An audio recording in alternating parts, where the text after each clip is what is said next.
Hi, everybody. Lynn Cox here, clinical hypnotherapist. I work with women who have escaped domestic violence relationships and also experienced childhood abuse. I want to hop on and talk about the power of connecting with children as well as our own inner child. So I always love to observe things around me. And just today, when I was walking in my neighborhood over the past couple of days, I've seen a couple of things that have really highlighted this. And then I also had a very interesting experience with a client I want to talk about and how it relates to how we can more quickly heal from the impacts of abuse, of trauma, of violence. So, yeah, today when I was walking, I saw a dad with his little toddler. He had a stroller, but the toddler could walk, and she was laughing and squealing because he was pretending like he was chasing her with the stroller, and she was just loving it. Um, the other day, too, in my neighborhood, there's a dad who drives his two kids. I'm assuming he's taking them to a daycare because they're small enough and they're both in his seat, and he rides down the road and he's singing to them in French, and they're laughing and singing along.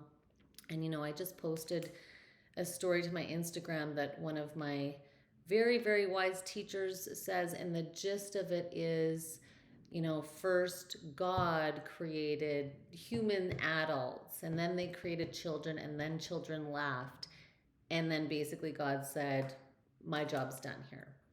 There is such a power, and if you just watch kids before they hit a certain age and before they get really socialized and impacted by culture and school regimes, like they are literally pure joy. When they're hurt, they'll cry or say they're hurt. They want love. They want belonging. They are so forgiving. They're so full of energy. And I'm going to be sharing a testimonial. I think we're going to have a video conversation, but a recent client I had who had experienced abuse as a child, um, and, came to me in her mid 50s. And really, the first thing she wanted to tackle was weight that she couldn't let go of for like 20 years. And she'd kind of yo yoed, and she'd tried everything. She'd tried different types of diets and eating regimens and etc. etc. So we've had one session, and she's had a really great result. And I'm excited to share. She's sending me something in writing, and then I think we might do a conversation and share this. So she shares this experience that she's having while she's listening to the recording. So she had a lot of realizations in the session, but she shared that one thing that keeps on happening for her when she's listening to her recording, because clients listen to her recording for 21 days following the session, is she's going back to a very, very, I think the verbal cues or what I might be saying in the recording has to do with, you're going back to your original programming. So kind of back to that place where like your original imprint and perfection and that feeling. So she says that she always is going back to this very vivid scene and she says that she can like feel like she's there, and she can see what she's wearing. She's in her room, pardon me, and there's this piece of art in the room that she made somewhere, and she describes the emotion of feeling so light and happy and whole. And this is interesting because there's a lot of, I think, different therapies that talk about doing inner child work. And why is this important and effective?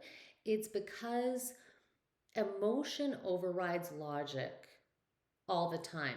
So if you're somebody who's been experienced abuse and the ongoing symptoms of that, and can't seem to connect to certain feelings that you want to experience. So in her case, feeling light and happy with herself.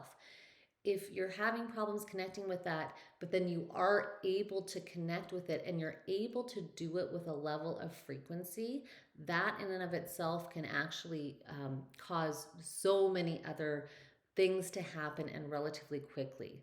Because once you can tap into that emotional state, it's like something radically shifts, and it's like those new pathways are being activated, and then they're being strengthened through that repetition.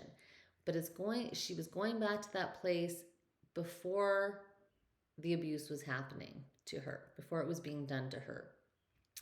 And when she could remember that feeling and that essence of that lightness and joy, like kids are just full of it. So, really, it can be really, really effective tapping into that emotion and feeling it. And one way to kick that off is, regardless of if you have kids, just observe kids. Like, also in our neighborhood, there's these really cute kids that live like a few doors down, and they'll walk out with their parents, and the little girl, she's so adorable, and as they're walking, she's always talking.